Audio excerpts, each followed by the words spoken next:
এক জাত মর্দে মুজাহিদ সাহাবা তৈরি করে গিয়েছেন।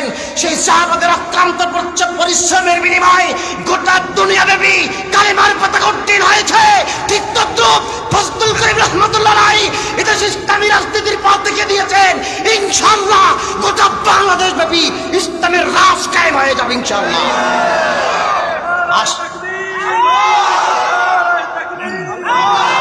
আশাবাদী অন্যান্য মার্কা যেরকম প্রত্যেকটি ঘরে ঘরে মানুষ চিনে এবং সেদিকেই যাচ্ছে, সেদিন বেশি দূরে নয়, রাতের তিমির আধার দুর্বৃত হয়ে সূর্য উদিত হবে ইনশাআল্লাহ। ইনশাআল্লাহ উদিত হয়ে সমস্ত মানুষেরা কোরআনকে বিজয়ী করার জন্য, ইসলামকে ক্ষমতায় নেওয়ার জন্য হাত পাকার প্রতি মানুষ দৌড়ে দৌড়ে আসবে, ঠিক না?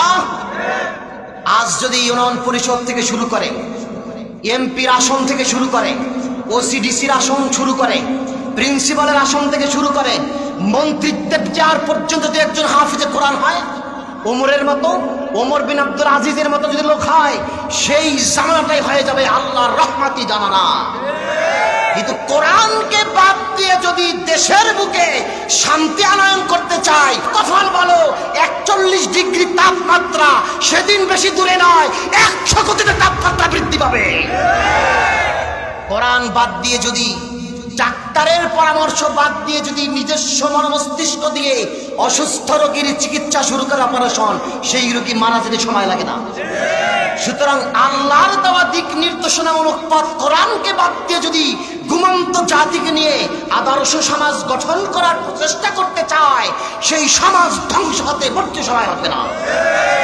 সুতরাং লিতুনজিরা কওমান মা উনজিরা আবাউহুম, যে সকল মানুষের কাছে ইসলামের দাওয়াত পৌঁছে নাই, আমরা প্রত্যেকে তাদের কাছে দাওয়াত পৌঁছাতে পারবো না ইনশাআল্লাহ। ইনশাআল্লাহ এই ঘুমন্ত জাতিকে কোরআন দিয়ে দাওয়াত দান, দাওয়াত দেওয়ার মাধ্যমেই ঘুমন্ত জাতিদের ঘুম ভেঙে যাবে। সুতরাং দাওয়াত দিতে প্রস্তুত আছি তো? সেদিন বেশি দূরে নয়, দল বেঁধে বেঁধে নারায়ে তাকবীর বলতে বলতে, আল্লাহর বাহাত্ত ঘোষণা করতে করতে গোটা বাংলাদেশের মানুষেরাই পার্লামেন্টের ভিতরে কোরআনের রাজ কায়েম করতে প্রস্তুত হয়ে যাবে, ঠিক কিনা? তখন তারাই বলবে আমরা সমাজতন্ত্র চাই না, গণতন্ত্র চাই না, ধর্মনিরপেক্ষতা চাই না, রাষ্ট্র ভবনে কোরআন চাই। লিতুনজিরা কওমান মা উনজিরা আবাউহুম ফাহুম গাফিলুন। এবার আল্লাহ বলেন লিতুনজিরা কওমা, এমন এক জাতির কাছে আমি কোরআন নাজিল করেছি, মা উনজিরা আবাউহুম, যাদের বাপ দাদাদেরকে এইভাবে সতর্ক করা হয় নাই কোরআন দিয়ে, ফাহুম গাফিলুন, বিদায় তারা গাফেল। এর মানে হচ্ছে ঈসা আলাইহিস সালাম ইন্তেকালের পর প্রায় 600 বছর পর্যন্ত কোন নবী রাসূল আসেন না, এসেছেন নাকি? এই না আসার কারণে প্রায় অনেক পুরুষ এখান থেকে চলে গিয়েছে, যাদেরকে এইভাবে আসমানি কিতাব দিয়ে দাওয়াত দেওয়া হয় নাই, বিধায় তারা পথভ্রষ্ট হয়েছে।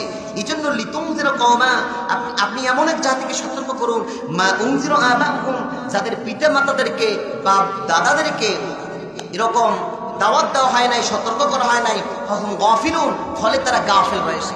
এর জন্য এখানে আল্লাহ রাব্বুল আলামিন কোরআন নাযিল করে নবীজিকে বলছেন আপনি দাওয়াত দেন, মানুষকে কোরআনের বাণী শোনান, এই গাফিল জাতিকে, ঘুমন্ত জাতিকে জাগ্রত করুন, আর জাগ্রত করার মাধ্যমেই তারা দ্বীনের পথে আসবে। সুতরাং আমাদের প্রত্যেকের দায়িত্ব হবে প্রত্যেকটা সমাজের মানুষের কাছে কোরআনের বাণীগুলা পৌঁছানোর, কথা বলা ঠিক কিনা? কিরকম পৌঁছানো? যেরকম আমাদের শায়েখ মুর্শিদ ফজলুল করিম রহমাতুল্লাহ চিন্তা করলেন, এদেশের মানুষ রাজনীতিমুখী, ঠিক কিনা বলেন? রাজনীতিমুখী হওয়ার কারণে বিভিন্ন তন্ত্র মন্ত্রের পিছনে পড়ে মানুষেরা পথভ্রষ্টতার দিকে চলে যাচ্ছে কিনা বলেন? এজন্য মানুষের ঈমান এবং আমলকে, রাজনীতির এই ধারাকে, চলমান চলার পথকে, এই গতিপথকে 23 বছরের জিন্দেগিময় করার জন্য, কোরআনের রাজ কায়েম করার জন্য, পার্লামেন্টে কোরআনের বিধান জারি করার জন্য এদেশে হাত পাখার মাধ্যমে একটা দল কায়েম করে গিয়েছেন। আর বলছেন আমি ফজলুল করিম হাত পাকা প্রতীক দিয়ে ইসলামী আন্দোলন কায়েম করে গেলাম। এর মাধ্যমে তোমরা বাংলাদেশের প্রত্যেকটি গ্রামে গ্রামে কোরআনের দাওয়াত দিয়ে যাও। হুদায়বিয়ার সন্ধির মতো হাত পাকায় সেলবাড়িয়া হুদায়বিয়ার সন্ধিতে আকাবার শপথের মতো শপথ গ্রহণ করো, যাতে এদেশের মাটিতে, এদেশের আকাশের বুকে কালেমার পতাকা পার্লামেন্টের ভিতরে কোরআনের আইন জারি করা যায়? কথা বলেন ঠিক কিনা? তিনি তো সেই কর্ম দ্বারা রেখে দুনিয়া থেকে চলে গিয়েছেন। এবার আপনার এবং আমাদের দায়িত্ব হচ্ছে মানুষের কাছে এই ইসলামী আন্দোলন অর্থাৎ কোরআনের দাওয়াত মানুষের কাছে বেশি বেশি পৌঁছানো। আমার রাসূল বলেন, রাসূলকে আল্লাহ বলেন ফাহুম গাফিলুন, এরা ঘুমন্ত জাতি ছিল। ইসলামী রাজনীতি কি তারা জানতো না? ঠিক কিনা বলেন? ইসলাম দিয়ে রাজনীতি করেন, ইসলাম দিয়ে পার্লামেন্টে যেতে পারেন, ইসলাম দিয়ে বঙ্গভবন, ইসলাম দিয়ে কোর্ট কাছারি, ইসলাম দিয়ে বঙ্গভবন সহ রাষ্ট্রীয় ভবন, কোর্ট কাছারি, কোর্ট আদালত, প্রশাসনিক ভবন, এবারে শিক্ষা ভবন, রাষ্ট্রীয় ভবন থেকে পার্লামেন্ট শুরু করে প্রত্যেকটা আইন ও কানুন কোরআন দিয়ে সাজানো যায়, এইটা মানুষ জানেই না। ঠিক কিনা বলেন? পার্লামেন্ট গঠন করা যায় কোরআন দিয়ে, মানুষ জানেই না। তারাকে জানাতে হবে কিনা বলেন? ইসলাম যে রাজনীতি আছে এটা মানুষ জানেই না, জানাতে হবে কিনা বলেন? আল্লাহ রাব্বুল আমিন বলেন ফাযাক্কির ইন্নামা আনতা মুযাক্কিরুন লাস্তা আলাইহিম বিমুসাইতির। ও নবী, আপনি একজন উপদেশক মাত্র, আপনি মানুষদেরকে উপদেশ দিয়ে যান কোরআন দিয়া। ফাযাক্কির ইন্নামা আনতা মুযাক্কির লাস্তা আলাইহিম বিমুসাইতির। আপনি কোন দারোগা নন, আপনি কোন প্রশাসক নন যে মানুষকে জোর জবরদস্তি মূলক দ্বীনের পথে আনা লাগবে। অতএব আমরা ওরকম জোর জবরদস্তি করি না যে আমার মার্কায় ভোট দিতে হবে নাইলে বের হয়ে যাও, এরকম মানুষ আছে কিনা বলেন? আছে কিনা বলেন? না না না, এই ধরনের লোক আমরা না। আল্লাহ বলেছে লাস্তা আলাইহিম বিমুসাইতির, আপনি কোন প্রহরী নন, আপনি কোন দারোগা নন, মানুষকে জোর জবরদস্তি মূলক আপনার দলে নিয়ে আসা লাগবে। মানুষকে জ্ঞান দিয়েছি, ফালহামাকা ফুজুরহা ওয়া তাকওয়াহা, প্রত্যেকটা মানুষকে আমি দুইটা জ্ঞান দিয়েছি, একটা ভালো জ্ঞান দিয়েছি, একটা মন্দ জ্ঞান দিয়েছি। ভালো জ্ঞানকে কাজে লাগাইয়া দুনিয়ার জীবনটাকে যারা পরিচালনা করবে, কদ আফলাহা মান যাক্কাহা, তারা তাদের অন্তরকে পরিশুদ্ধ করবে। আর মন্দ জ্ঞানকে যারা পরিচালনা করে জীবন গঠন করবে, ওয়াকদ খাবা মান দাসসাহা, তারাই তাদের অন্তরটাকে কলুষিত করবে। অতএব প্রত্যেকটা মানুষকে আমি জ্ঞান দিয়েছি, কোরআন দ্বারা মানুষকে উপদেশ দিয়ে যান, মানুষকে দাওয়াত দিয়ে যান। আশা করি দাওয়াত দেওয়ার মাধ্যমে আপনার ঘুমন্ত জাতির মানুষের ঘুম ভেঙে সবাই ইসলামের দলে চলে আসবে। এজন্যই আমার নবীজি মক্কা থেকে একা আবু বকরকে সাথে নিয়ে মক্কা থেকে রাতের অন্ধকারে মদিনায় চলে গিয়েছেন। কয়েক বছর পরে 10,000 সাহাবী নিয়ে মক্কার বুকে বীরের বেশে প্রবেশ করেছেন। কথা বলেন ঠিক কিনা? আজ আমরা একা একা 2-4 জনের মানুষকে ইসলামের দিকে দাওয়াত দেই। সেদিন বেশি দূরে নয়, দল বেঁধে নারায়ে তাকবীর বলতে আল্লাহর বাহাত্ম ঘোষণা করতে গোটা বাংলাদেশের মানুষেরাই পার্লামেন্টের ভিতরে কোরআনের রাজ কায়েম করতে প্রস্তুত হয়ে যাবে। ঠিক কিনা? তখন তারাই বলবে আমরা সমাজতন্ত্র চাই না, গণতন্ত্র চাই না, ধর্মনিরপেক্ষতা চাই না, রাষ্ট্র ভবনে কোরআন চাই। সুতরাং আল্লাহ সে কথাই বলছেন লিতুনদিরা কওমাম্মা উনদিরা আবাহুম ফাহুম গাফিলুন, এই ঘুমন্ত জাতিকে কোরআন দিয়ে দাওয়াত দেওয়ার মাধ্যমেই ঘুমন্ত জাতিদের ঘুম ভেঙে যাবে। সুতরাং দাওয়াতে প্রস্তুত আছি তো? আল্লাহ আপনাদের এবং আমাদের সবাইকে কবুল করুন বলে আমিন। আমার রাসূলুল্লাহ দাওয়াত দিতে তামাম পৃথিবীতে ইসলাম প্রচার করতে পারেন নাই। পেরেছিলেন? তিনি পারেন নাই, কিন্তু এক ঝাঁক মর্দে মুজাহিদ সাহাবা তৈরি করে গিয়েছেন।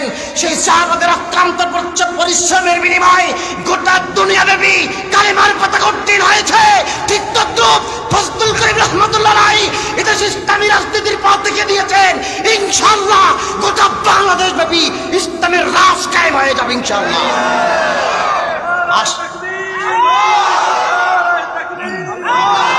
আশাবাদী অন্যান্য মার্কা যেরকম প্রত্যেকটি ঘরে ঘরে মানুষ চিনে এবং সেদিকেই যাচ্ছে, সেদিন বেশি দূরে নয়, রাতের তিমির আধার দুর্বৃত হয়ে সূর্য উদিত হবে ইনশাআল্লাহ উদিত হয়ে সমস্ত মানুষেরা কোরআনকে বিজয়ী করার জন্য, ইসলামকে ক্ষমতায় নেওয়ার জন্য হাত পাকার প্রতি মানুষ দৌড়ে আসবে।